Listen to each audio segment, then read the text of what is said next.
Erev Shabbat Shalom Rabotai. We're continuing with our Mishna Yomi Masechet Demai. We're up to Perek Mishnah Hey. The Mishnah says, "Halokech mina ani." If somebody buys Demai produce from a poor person who goes collecting for food door to door, similarly,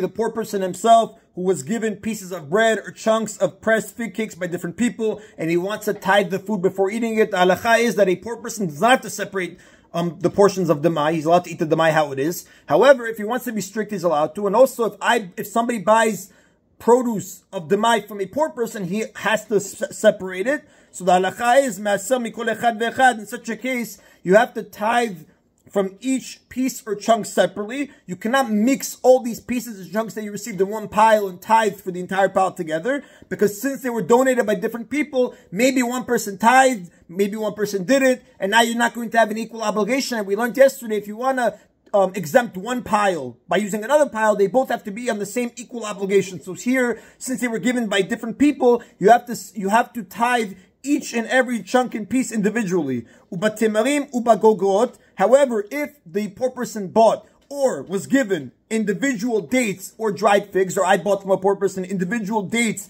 or dried figs as opposed to chunks that have several dried figs each,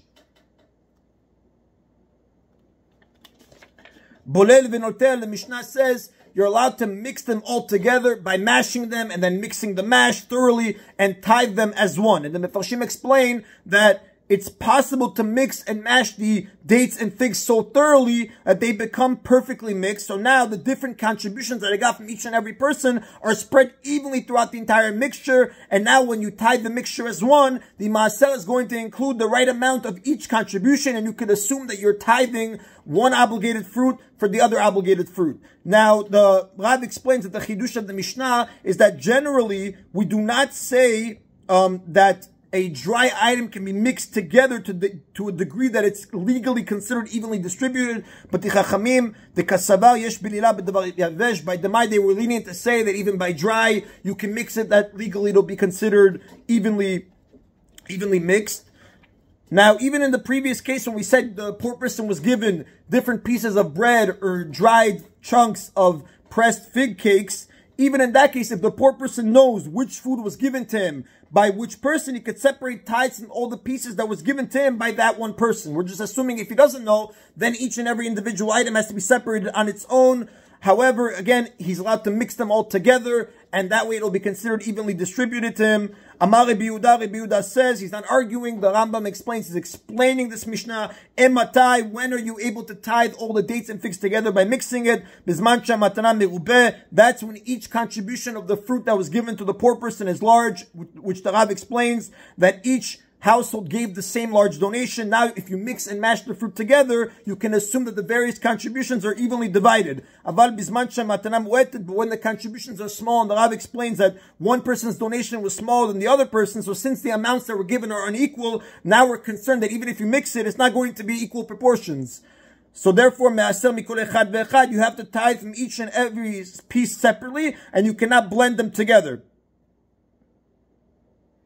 That is in Rabotai Mishnah A, Mishnah Vav, Alokeach mina siton. If someone buys Demai grain from a siton, the Rav explains, is a grain wholesaler, right? He says he buys grain from many different farmers, and then he sells it to shopkeepers in large amounts. Since we learned previously that a wholesaler can sell Demai without tithing it, the person who buys it from him has to tithe what he buys. So, if someone buys Demai grain from a grain wholesaler, the chazar v'lakach shniya, and before tithing the first purchase, he went and bought a second time. Lo yaser mizeh al zeh, he may not tithe from this purchase the second time, for the other purchase the first time, since, and the Mefarshim explain, since a wholesaler buys his grain from many different farmers, it's very possible that each purchase made by the buyer comes from a different farmer. And if it comes from a different farmer, we have the concern again now that maybe the one farmer separated tithes and one farmer didn't, so now it's not equal obligation.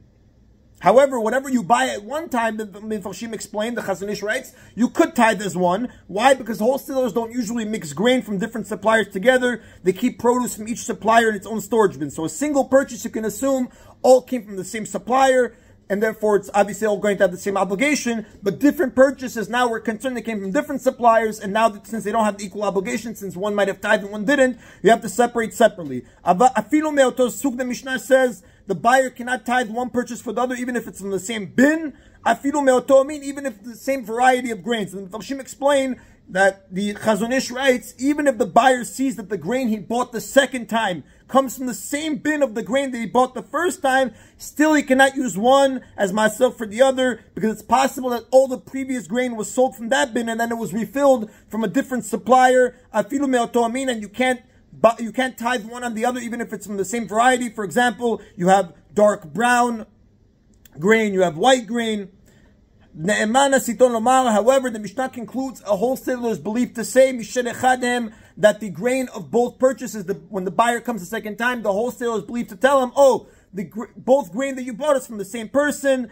If he says this, then the buyer can tithe his two purchases as one. And the Mishnah is explaining of a wholesaler who obviously can be trusted about Terumot and Masrot. Nevertheless, again, since he sells in large quantities and he's not having a lot of profit, the Mishnah told us previously he doesn't have to tithe it. So the Mishnah says even though he's running a large business and he might not always remember who he bought every batch of wheat from, if he says that the two batches you bought were from the same farmer, you're allowed to believe him. That is the end of today's Mishnah. Everybody should have a Erev Shabbat Shalom. Amen.